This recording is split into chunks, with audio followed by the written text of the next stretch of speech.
Process. उम्मीद है आप सभी लोग घर में अच्छे होंगे और अपनी तैयारी अच्छे से करना शुरू कर दिया होगा अब तो एटलीस्ट, क्योंकि एग्ज़ाम डेट आपकी आ चुकी है। पीजीटी हिंदी की एग्ज़ाम डेट आने के साथ ही टीजीटी हिंदी के फॉर्म्स भी आ चुके हैं। 25 मई से आप अप्लाई कर सकते हैं। इससे रिलेटेड वीडियो हम बना भी चुके हैं, लेकिन कैटेगरी वाइज जो वैकेंसीज है उनको अलग से वीडियो के माध्यम से समझेंगे और वो प्रोसेस जो फॉर्म भरने से लेकर और ज्वाइनिंग तक का होगा। तो अगर आपने अब तक चैनल को सब्सक्राइब नहीं किया है तो सब्सक्राइब कर लें। चलिए स्टार्ट करते हैं। क्वेश्चन नंबर 101, वैदिक भाषा का वह रूप जो सर्वसाधारण द्वारा सहज रूप में विकसित हुआ। ठीक है, कौन सी भाषा थी जो कि वैदिक भाषा का रूप है और सर्वसाधारण, सर्वसाधारण क्या होता है, जनता को सर्वसाधारण कहा जाता है, जो आम जनता होती है, आम लोग होते हैं, उनके द्वारा विकसित हो गया था। ठीक है, तो ये है कौन सी भाषा रही है, प्राकृत भाषा। ऑप्शन सी इसका सही आंसर रहेगा। इससे पहले जो 100 क्वेश्चंस है वो अलग अलग 2 वीडियोस में हम बना चुके हैं। इसका लिंक भी आपको डिस्क्रिप्शन बॉक्स में मिल जाएगा, तो वहां से अगर आपने अब तक पहले 100 प्रश्न नहीं देखे हैं तो आप वीडियो के माध्यम से देख सकते हैं। क्वेश्चन नंबर 102, प्राकृत भाषा को साहित्य के क्षेत्र में प्रतिष्ठित करने का श्रेय किसे है। ठीक है, जो प्राकृत भाषा थी उसको साहित्य के क्षेत्र में किसने प्रतिष्ठित किया, महावीर स्वामी जी। ऑप्शन ए इसका सही आंसर है। ठीक है, आगे चलते हैं। क्वेश्चन नंबर 103, शालिभद्र सूरी को हिंदी का प्रथम कवि किसने माना है। शालिभद्र सूरी को हिंदी का प्रथम कवि किसने माना है, गणपति चंद्र गुप्त जी ने। प्रश्न 104, निम्नलिखित में से किसका संबंध सिद्ध साहित्य से नहीं है। यहाँ पर आपको प्रश्न को बिल्कुल ध्यान से पढ़ने की आवश्यकता है। एक प्रश्न ऐसे भी हो सकता है, निम्नलिखित में से किसका संबंध सिद्ध साहित्य से है, लेकिन यहाँ पर जो प्रश्न है वो है कि किससे नहीं है। देखिए, सरहप्पा भी सिद्ध साहित्य से, देवसेन, स्वयंभू, धनपाल। ठीक है, तो ये जो क्वेश्चन है ये पूरा गलत है, इसके ऑप्शंस भी गलत है, इसलिए रीड रिप्लेस भी नहीं किया, इस प्रश्न को ही डिलीट कर दिया। आगे चलते हैं। क्वेश्चन नंबर 105, रासक शब्द से रासों की उत्पत्ति किसने नहीं मानी है। ये भी प्रश्न नहीं से संबंधित है, ध्यान रखिए। एक प्रश्न ऐसे भी पूछा जा सकता है कि रासक शब्द से रासों की उत्पत्ति किसने मानी है, और यहाँ पर पूछा गया है किसने नहीं मानी है। मतलब कि एक ऐसा नाम है जिसने रासक शब्द की उत्पत्ति रासों से नहीं मानी है, बाकी 3 ऐसे नाम हैं जिन्होंने इसको रासक शब्द को किससे जोड़ा है, रासों से जोड़ा है, उसकी उत्पत्ति माना है। तो जो नहीं माना और इसका जो सही आंसर बनता है वो है आपका ऑप्शन बी, रामचंद्र शुक्ल जी हैं जिन्होंने रासक शब्द को रासों की उत्पत्ति नहीं माना है। प्रश्न 106, भारतेश्वरी बाहुबली रास से हिंदी में रासो परंपरा का प्रवर्तन किसने माना है। तो ये जो ऑप्शंस आप देख सकते हैं, डॉक्टर दशरथ ओझा, डॉक्टर हरीश, डॉक्टर गणपति चंद्र गुप्त और उपयुक्त सही। तो यहाँ पर आप एकदम से इस पे नहीं जाएंगे उपयुक्त सभी, क्योंकि हमेशा ये जो ऑप्शन होता है वो सही भी नहीं होता। तो जो भरतेश्वरी बाहुबली रास है उससे हिंदी में रासो परंपरा का प्रवर्तन किसने माना है, गणपति चंद्र गुप्त जी ने। ऑप्शन सी जो है वो इसके लिए सही आंसर है। चलते हैं आगे। प्रश्न 107 पर, निम्नलिखित में से कौन सा सिद्धांत अद्वैतवाद का खंडन करता है। तो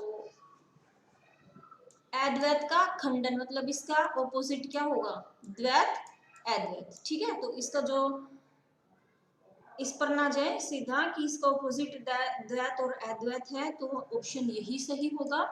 बल्कि आपको सारे ऑप्शंस को अच्छे से पढ़ना है। विशिष्ट, द्वैत, शुद्ध अद्वैत या उपयुक्त सभी।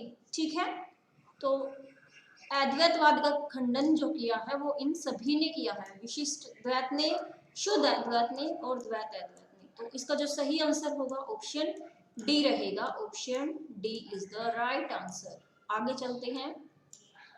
क्वेश्चन नंबर 108, ब्रह्म संप्रदाय के प्रवर्तक कौन है? माधवाचार्य, विष्णु स्वामी, वल्लभाचार्य या निम्बकाचार्य। देखिए इन चारों का ही संबंध किससे है? ब्रह्म संप्रदाय या भक्ति संप्रदाय से है ना। तो यहाँ पर पूछा है ब्रह्म संप्रदाय के प्रवर्तक कौन है, तो ब्रह्म संप्रदाय के प्रवर्तक माना गया है मध्वाचार्य को। आगे चलते हैं, प्रश्न 109, डॉक्टर गणपति चंद्र गुप्त के अनुसार निम्नलिखित किस रचनाकार की कृति रस पंचाध्याय नहीं है? ठीक है, रस पंचाध्याय किसने नहीं लिखी? बाकी 3 ने लिखी है। कृष्णदास ने रास पंचाध्याय नहीं लिखी है। नागरीदास की भी एक कृति का नाम रास पंचाध्याय है। नंददास और रहीम, तीनों ने ही इस नाम से एक जो कृति है वो की है। कृष्णदास जी हैं जिन्होंने रास पंचाध्याय नाम से कोई कृति नहीं लिखी है। प्रश्न 110, निम्नलिखित कवियों को कालक्रम, देखिए यहाँ पर कितने प्रश्न कालक्रम से संबंधित पूछे गए हैं। सूरदास, कुंभनदास, गोविंद स्वामी और नंददास, और ये सभी किससे संबंधित है? भक्ति काव्य से, है ना, भक्ति काल से। तो सबसे पहले जो नाम आता है वो आता है कुंभनदास का, और कुंभनदास आपका ऑप्शन बी और ऑप्शन डी में देखने को मिलते हैं, इसलिए ये आपके कैंसिल हो जाएंगे। ठीक है, उसके बाद आपका कुंभनदास के बाद सूरदास, गोविंद स्वामी और नंददास, तो ऑप्शन बी सही आंसर रहेगा, क्योंकि नंददास जो थे वो सबसे छोटे और सबसे आखिरी में जो आए हैं भक्ति काव्य में वो कवि रहे हैं। रामचंद्रिका अपने विषय के अनुसार भक्ति काव्य है और शैली के अनुसार रीति काव्य है। यानी कि जो रामचंद्रिका किसकी है, कमेंट बॉक्स में बताइए रामचंद्रिका किसने लिखी है। ठीक है, अब ये जो रामचंद्रिका कृति है वो विषय तो भक्ति काव्य लेती है, लेकिन उसकी जो शैली है वो क्या अपनाई गई है? रीति काव्य की। ये कथन किसने कहा है? ये कथन कहा है हजारी प्रसाद द्विवेदी जी ने। ऑप्शन बी इसके लिए सही आंसर रहेगा। क्वेश्चन नंबर 112, डॉक्टर गणपति चंद्र गुप्त के अनुसार केशवदास की निम्नलिखित रचनाओं को काल क्रमानुसार आरोही करेंगे। देखिए आरोही और अवरोही, ये भी आपको ध्यान होना चाहिए किस हिसाब से इन्होंने पूछा है। ठीक है, तो रामचंद्रिका, इसके लिए आपको क्या होना चाहिए? इनका जो कालक्रम है वो आपको पता होना चाहिए, तो आप इसको नोट भी कर सकते हैं। सबसे पहले अगर हम रामचंद्रिका की बात करें तो ये आपकी 1601 में, ठीक है, रामचंद्रिका किसने लिखी है? केशवदास ने। ओके, उसके बाद आपकी वीर सिंह देवचरित 1607 में, विज्ञान गीता 1610 में,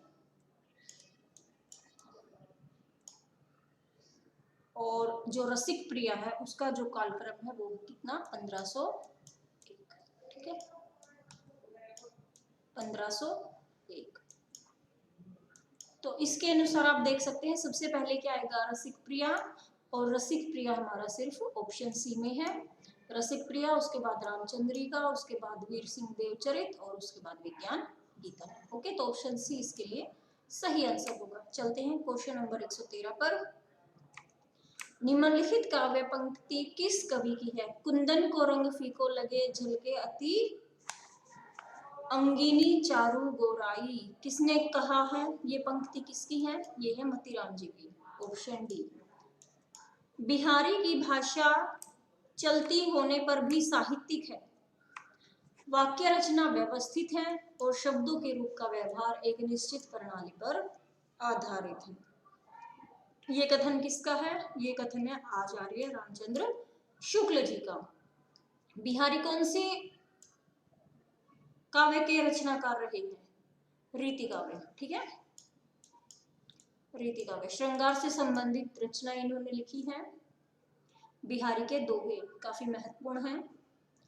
प्रश्न 115, राम प्रसाद निरंजनी को हिंदी का प्रथम प्रौढ़ गद्य लेखक किसने माना है? किसको? राम प्रसाद निरंजनी को हिंदी का प्रथम प्रौढ़ गद्य लेखक किसने माना है? आचार्य रामचंद्र शुक्ल जी ने। तो आप इस क्वेश्चन पेपर के बेस पर ही देख सकते हैं कि रामचंद्र शुक्ल जी कितने इम्पोर्टेंट हैं। 5 से 10 प्रश्न यहाँ पर आए हुए हैं जो कि आचार्य शुक्ल से संबंधित हैं। कोई इनका कथन है, किसी ने कवि से संबंधित कुछ बात कही है, कुछ उनकी पंक्तियां उठाकर दे दी गई हैं, है ना। तो ये काफी महत्वपूर्ण नाम है आचार्य रामचंद्र शुक्ल जी, तो इनके बारे में आपको पता होना ही चाहिए। शोध का मूल बीज क्या होता है? पुस्तक होती है, वातावरण होता है, संदर्भ ग्रंथ होता है या जिज्ञासा। तो इसका जो सही आंसर है ऑप्शन डी, 116 का ऑप्शन डी सही आंसर है। प्रश्न नंबर 117, शोध में विषय और उसके लक्ष्य की परिकल्पना के बाद दूसरा सोपान होता है। यानी कि जब भी हम रिसर्च करते हैं तो सबसे पहले हमें एक विषय, एक सब्जेक्ट पता होना चाहिए और उसकी लक्ष्य क्या है, उसकी परिकल्पना होती है। हाइपोथेसिस बनाते हैं ना हम कि ऐसे ऐसे होगा, हम ये विषय लेंगे, फिर इस तरीके से वहां तक हम निष्कर्ष तक पहुंचेंगे। तो उसके बाद हम क्या करते हैं? सामग्री का विश्लेषण करते हैं, उसकी प्रामाणिकता को देखते हैं, सामग्री का संचयन करते हैं, या इनमें से कोई नहीं। तो सेकंड पे हम क्या करते हैं? उससे संबंधित जो भी सामग्री होती है उसका संचयन करते हैं, उसको इकट्ठा करते हैं, फिर उसका विश्लेषण करते हैं थर्ड नंबर पर, और चौथे पे उसकी प्रामाणिकता को सिद्ध करने का प्रयास करते हैं। क्वेश्चन नंबर 118, आगमन निगमन पद्धति का समन्वय किसने किया है? आगमन निगमन का सीधे सीधे संबंध किससे है? अरस्तु से, ऑप्शन सी। क्वेश्चन नंबर 119, निम्नलिखित लोक साहित्य के ग्रंथों और उनके लेखकों को सम्मिलित करना है। लोक साहित्य की भूमिका, बघेली लोक साहित्य है, भोजपुरी भाषा और उसका साहित्य, नेपाल की लोक कथाएं। और यहाँ पर आपके रचनाकारों के नाम दिए हुए हैं।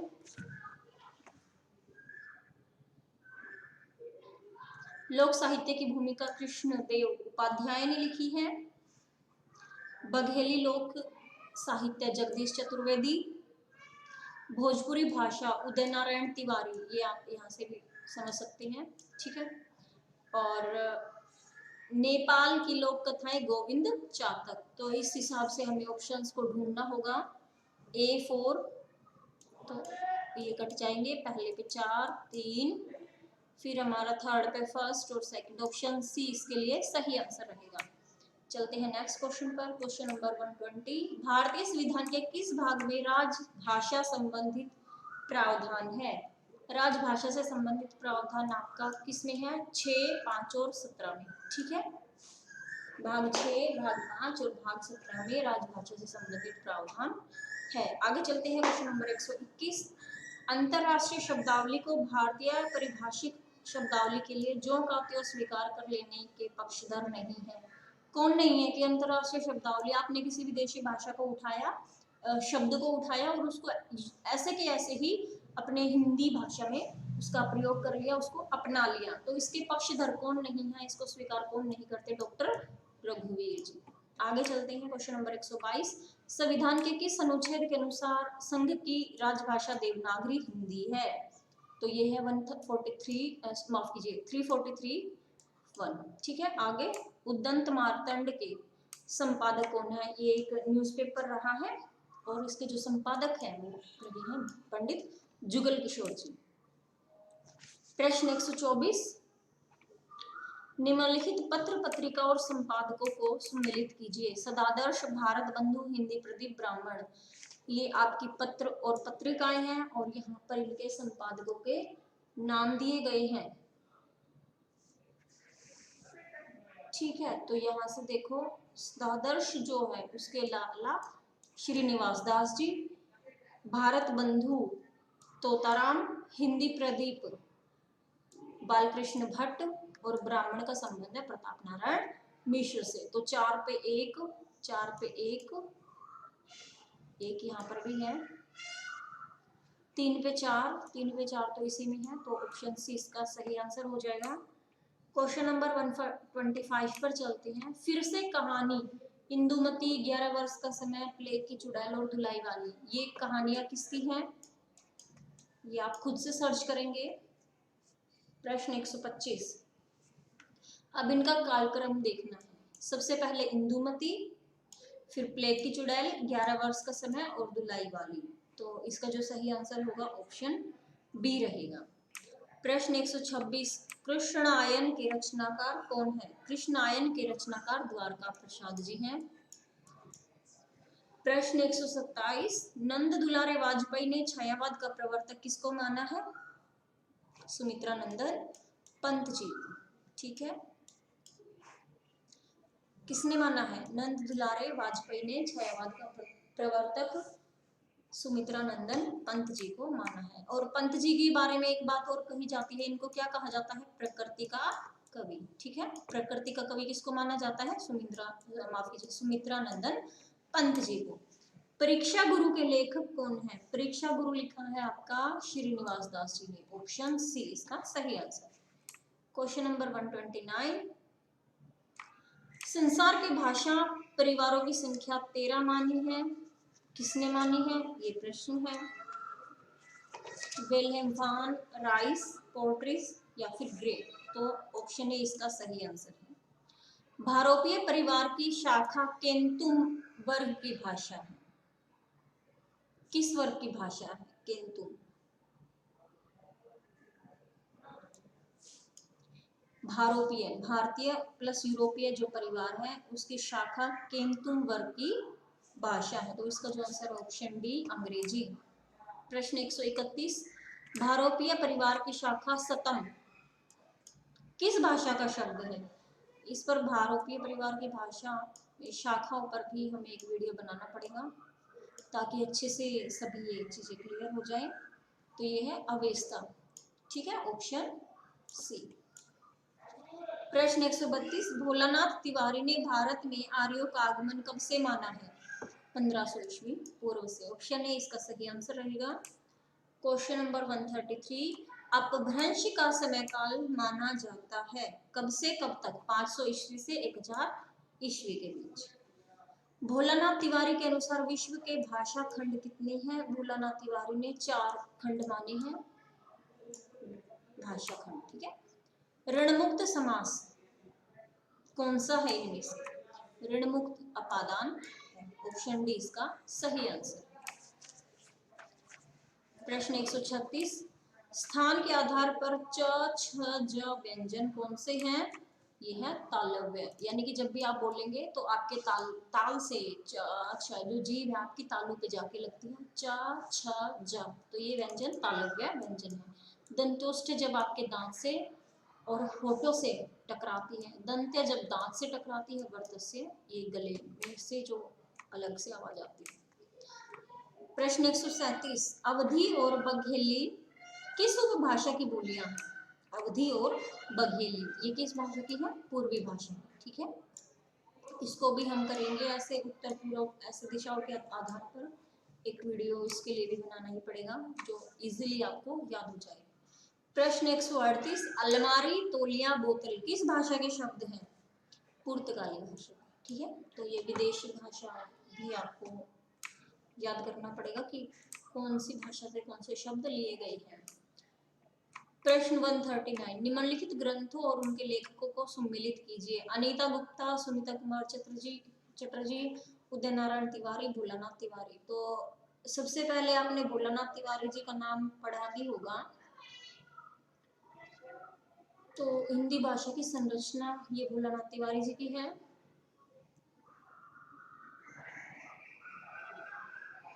अनीता गुप्ता का जो काव्य है हिंदी वर्तनी का विकास, भारतीय आर्य भाषा और हिंदी, उदय नारायण तिवारी हिंदी भाषा का उद्गम और विकास। पेपर 2 दो में है, बी का 3, सी का 4, तो ऑप्शन सी आपका सही आंसर होगा। नेक्स्ट चलते हैं। प्रश्न 140, आधुनिक भाषाएं बिहारी, बंगाली और उड़िया विकास किस अपभ्रंश से हुआ है?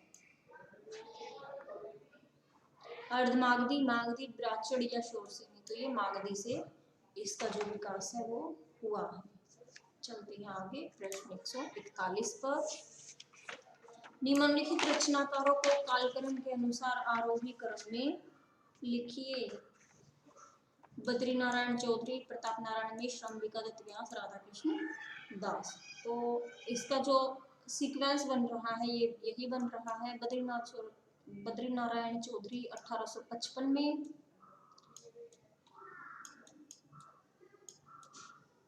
प्रताप नारायण मिश्र 56वें, बाकी आप देख लीजिए। उसके बाद अंबिका दत्त व्यास जी आते हैं, उसके बाद राधा कृष्ण दास जी आते हैं। प्रश्न 142, कविवर हरिश्चंद्र को भारतेंदु की उपाधि किस वर्ष सम्मानित किया गया था?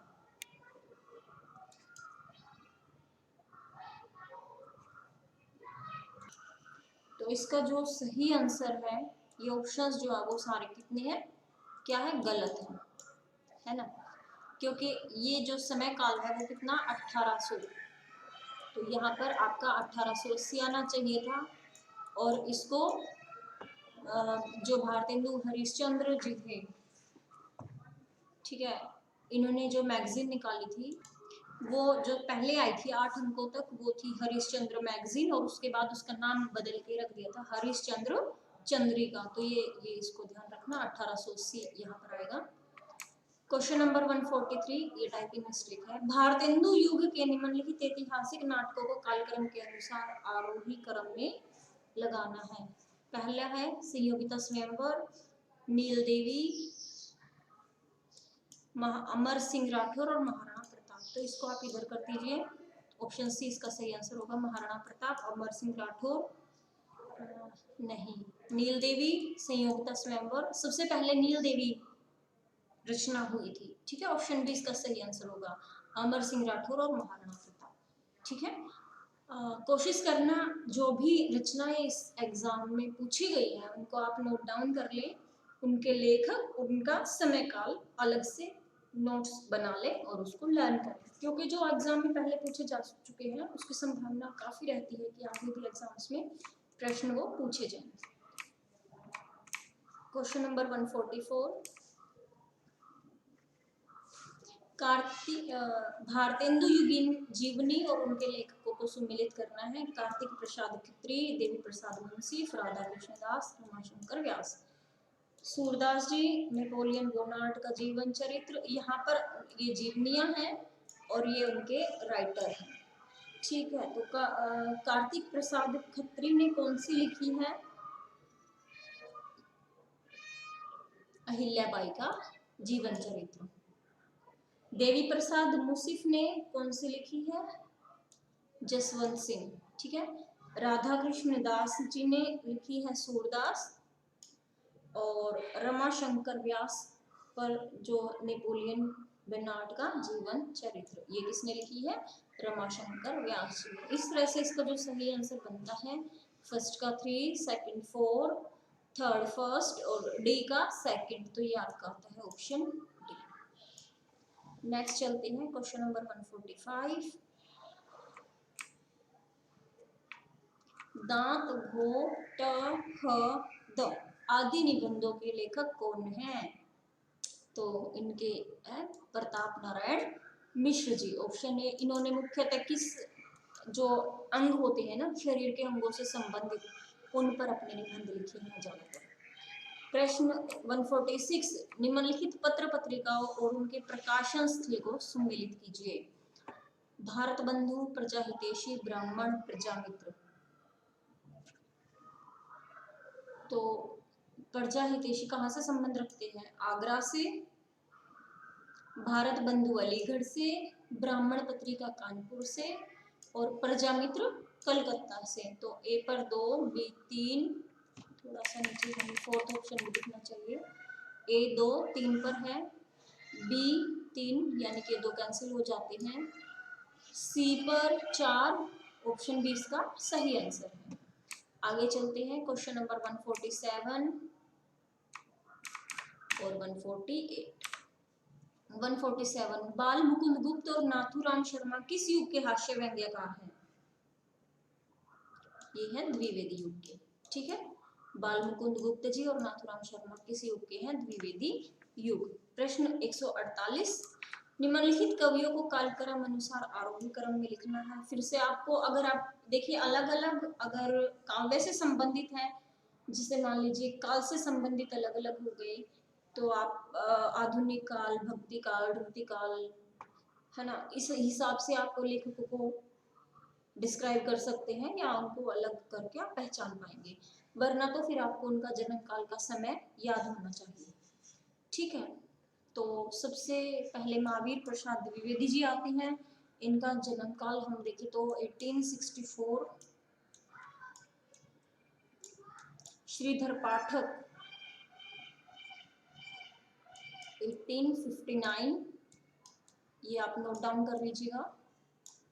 अयोध्या सिंह उपाध्याय 1865।